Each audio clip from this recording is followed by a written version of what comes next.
I'm happy to be able to sit down with Bigach here. She is a one-time mentee and now someone I truly consider to be a good friend and rival in Kill Team. She competed in the Triangle Open, which was a couple of weekends back now. That was your second tournament ever. That's right. Ever. And in her second tournament ever, she ended with a record of 3 wins, 2 ties, and 1 loss, I believe. Yes, that is correct. Which is quite impressive for your second tournament ever. You're really hyping me up here, and I have to lower the bar here. Like, it was very flattered right now. Listen, there was 35 competitors, 40 signed up, 35 showed up. That is a large tournament. It was very large. This is true. So again, thank you for sitting down for this interview. So absolutely, thank you for having me. Can you tell me a little bit about yourself and your experience playing with Kill Team? Like, how long have you been playing Kill Team? So I've only been playing Kill Team since last March. That would be March 2023. Almost a full year. Almost a full year. So started there mostly because I do a lot of hobbying, and then we have a pretty good size of group for just the league over at the Raleigh area, so at Atomic. And I was like, you know what? Everyone seems really friendly. Let me go ahead and join. And so I've just been playing intermittently since then. Sometimes I play in the league there, sometimes I don't. It's just when I can get a game in, honestly. Depends on how busy life is. Yep. Yeah. Pretty much. Everyone gets that at some point. So I'm going to ask you some hard-hitting questions. What do you think are your strengths and weaknesses as a Kill Team player? Yikes. So I think some of my strengths come from realizing pretty early on in the game that it's points team and not kill team. So focusing on if I can actually get the point, then I will take the point, and having that just be like the general, having that always in the back of my mind. So having a pretty good focus on what matters in the game. I like whenever I set up maps, I look at sight lines and playing around different areas and venues that are available in the game for each board, for each team. So there's some map awareness that I would say I'm pretty good at. I think weaknesses, I will say, dice are the thing that tilt me the most. It is a dice game. The critical part aspect of the game, I'm like, oh, this makes me sad. But yeah, so that's one of my weaknesses. I think also with being points focused in how I play, which I mean, once again, is the point of the game, right? Sometimes I do get a little bit greedy for it and will overextend, and I've got to play a little bit more careful because I don't have tricks to get me out of it. Like, if I'm too far out, I will just get shot. Like, there's not much to do. I have 40 mil bases on the Hunter Clade, which is the team I play. I just have to really work on the positioning, and I think that's something I need to continue working on. So yeah, and that does remind me, we forgot to introduce the team you played, which is Hunter Clade. Yes. You have Hunter Clade and Kroot and Hyrotech. I do. But to my knowledge, you've played 0 games with Hyrotech so far. Yeah. And you have played technically 1 game, but it was a multiplayer game, you know. That is correct. With the Kroot. So I'm hoping to play those a little bit more coming up, so. Yeah, so Day is easily the best Hunter Clade player that I know personally. And I play Hunter Clade sometimes. He's flattering me again. Don't listen to him. He is the best dedicated Hunter Clade player in the Triangle area currently. I think I'm the only dedicated Hunter Clade player in there. I consider Nick That's fair. Okay. A Hunter Clade player. That's fair. That's fair. And then, of course, Joe started with Hunter Clade. He was dedicated to them for a little bit. Okay. So I think you being the best Hunter Clade player in the Triangle is not just a technicality. I'll let it slide for now. If someone else comes out in the comments and is like, absolutely not, I'm not going to argue with him. Not going to argue with him. So with it being your second tournament ever, what were your goals for the Triangle Open? All right, so they were pretty similar to the first goals I had for my first tournament, which was not come in last and win a game. Keeping the bar real low. Attainable. Obtainable, there we go, yeah. Because if I didn't make either of those things, I knew I was going to lose some steam, and that's one of the things about playing really long tournaments is you have to keep the momentum going. So that was my goal from there. I think my goal actively changed throughout the tournament as I was realizing I was doing well. I was like, maybe maybe I can go undefeated. Maybe this is a thing that I can do. Ties technically count. Yeah, maybe we could do that. Undefeated means no losses, and ties aren't losses. So, yeah, I think that those were my goals going in, was to not be the last and to at least have one of them. And then I think by the end of the tournament, my goal, I did want to be in top 10, I think end of second day. So, like I say, my goals changed in the middle of it. I was 11th out of everybody, so. How do you approach your list building for Kill Team? Like, obviously, Kill Team, you don't build lists. You have your roster. Yep. But what do you include on the roster? Because Hunter Clade is one of those teams that actually the roster matters.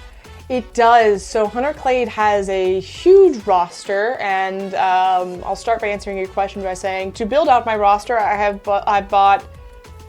think I have about 35, 40. I have enough for a combat patrol in most of like a 1,000-point game of Big Hammer. So with that being said, I do prep them a little bit differently. I experiment with them frequently, so I've probably played 40 games just with the team in general. Maybe more, maybe less, just roughly. That being said, though, I usually keep to a core of about 5 when it comes to my smaller units, so that'll be my Vanguards and my Rangers. They usually are pretty stable. I'm going to be doing a couple of games coming up where I'm experimenting with running a bunch more Vanguard Gunners, for example, than I do Ranger Gunners, because there's some optimization that you can definitely make use with some of the tactical ploys that the team has. But I usually do run the 5-5 split. I find having the extra wounds very meaningful on the team, and especially if I can manage to group activate any of my Sicarians. I adapt most frequently the Sicarian and Infiltrators, as that's what I usually keep as my rotating 5 whenever it comes to team building. And then I usually keep the same 5 for my base team, and occasionally I'll throw in my Arquebus because it's funny. So you were saying that your Sicarians are the things that you generally swap out. Mm-hmm. What are the situations you would take, say, Rust Stalkers over Infiltrators in those situations? So it depends on the melee profile of the people that I'm going against. If I'm dealing with a team that I think I can either outclass or am equal to in melee, I will usually take my Rust Stalkers if I need to basically run them down and keep those gaps closed, or occupy that's basically that mid-range space, what you would normally have in like a large scale table with that mid-range. If I can fill that with the Rust Stalkers, it's what I prefer. And then if the other team has a bunch of rerolls, for example, and maybe they have a lot of rending, maybe they have a lot of just abilities and, you know, innately on their team, turn those off. Turn those off immediately. Get as many Infiltrators on the board. That 6-inch range is disgusting. Like, so good. It's so useful. So that's what I usually go for. That's how I determine between those two. So you're leveraging the Rust Stalkers' very reliable fighting, yes, to bully people. Yep. And you're leveraging the Infiltrator's very powerful ability to turn off rerolls, yes, to also bully people. Yeah. So you're just using your Sicarians to best bully people. Yeah, exactly. We optimize how much we can just control. It's not bullying, George. It's map control. Okay. Map board control. Yes. Yes, exactly. That's what we're sorry. tactically. Yeah, there you go. Yeah. So, how are you handling the mental and emotional challenges of competitive play? Like you said, like I said earlier, this was your second tournament. Yeah. You touched briefly on your first tournament, mm-hmm, which was another 2-day tournament, but it was much smaller. It was almost half the size. Mm-hmm. So how do you get into that headspace, and how do you keep that momentum going? So there's a couple of ways that I get into the headspace. I generally don't, for example, wear makeup, or I dress up occasionally, but I like to, when I go to tournaments, honestly, like, dress myself very nicely. It helps me kind of get into a calmer headspace, like prepared myself just physically. Also, if there's at least one stinky person in the store, please, for the love of God, do not let it be me. Because I do get sweaty, because I get nervous throughout as I play.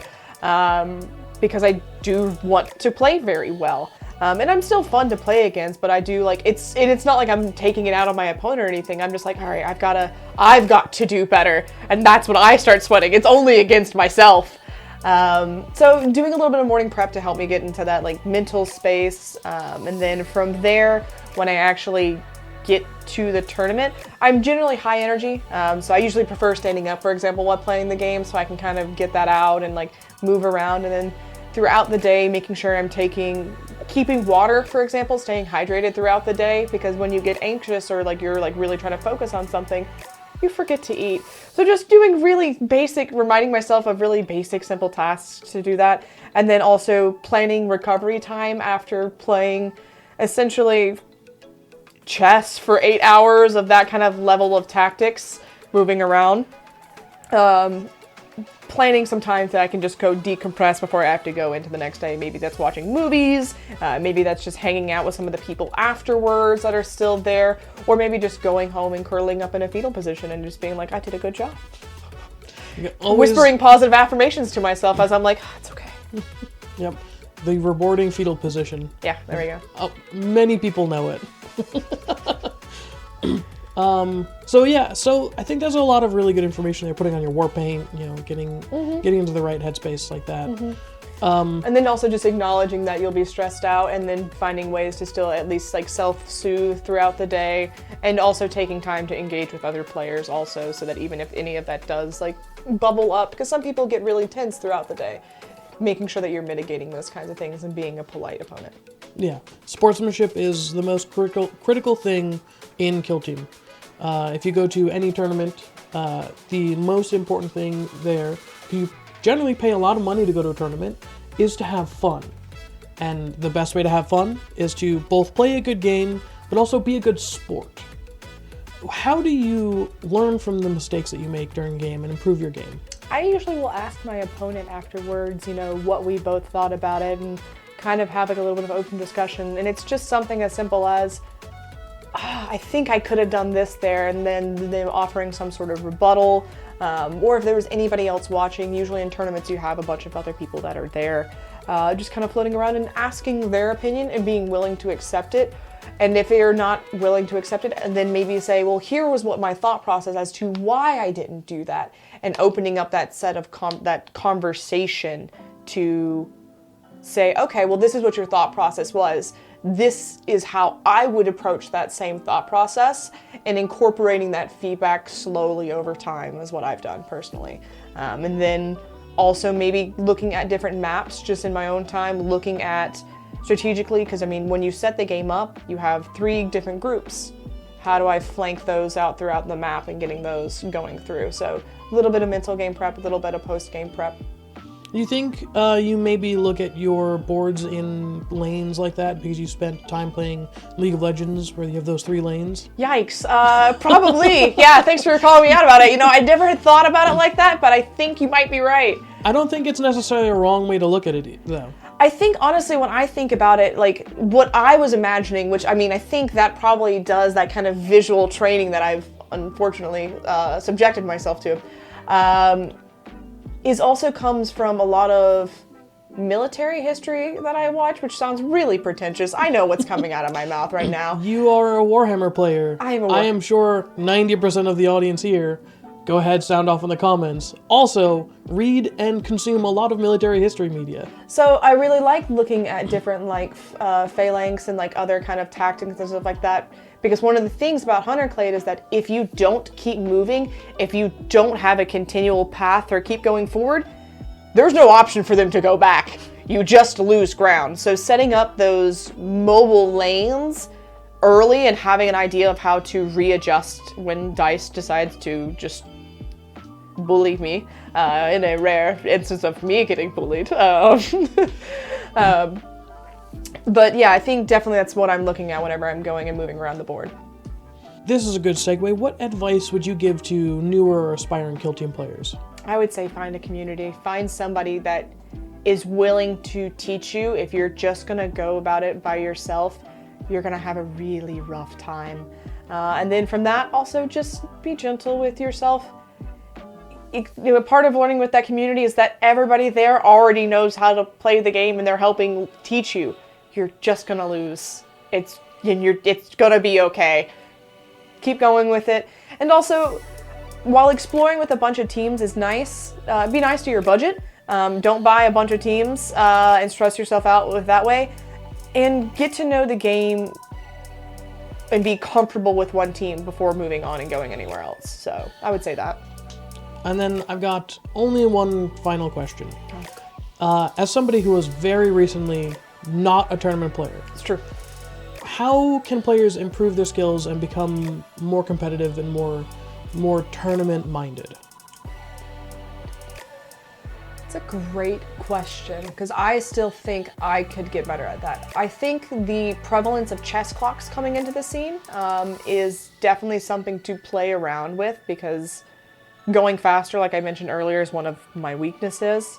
And I think is absolutely a critical part of playing in a tournament is going at speed. So I think that that's the biggest prep that I had and that most people that are newer to the game will probably have. Other than that, I mean, I would encourage to get a laser line, which seems like a kind of a strange thing to say. That's absolutely what I use for like looking at fire lane lines and getting an idea of those paths that I'm talking about for continual motion across the board. So those are the kind of things I would recommend is getting a laser line just to help you have more tools to understand what you're going against and visibility and looking at, oh, that might be another one. So let me give you 3 then. Go for a laser line. And then also make sure you know your visibility and obscurity rules. That's definitely something to The hardest part about the game. Yeah, so. Yeah, that's the most opaque part of the game. Yeah. So those are what I would go for. Thank you so much for sitting down with me to have this interview. I really appreciate it. I think it's valuable to speak to members of the community who aren't deep into the Kill Team tournament scene. Again, this is your second tournament. You're coming up. Hopefully, you're going to continue to go to more tournaments. I intend to. We'll see what my schedule looks like. So, Yeah. So I think having the perspective of somebody who did very well at a large tournament, Well, thank you. but is not somebody who goes to tournaments is, I think, very valuable for the Kill Team community. Well, thank you. So thank you very much. Absolutely. Thank you, George.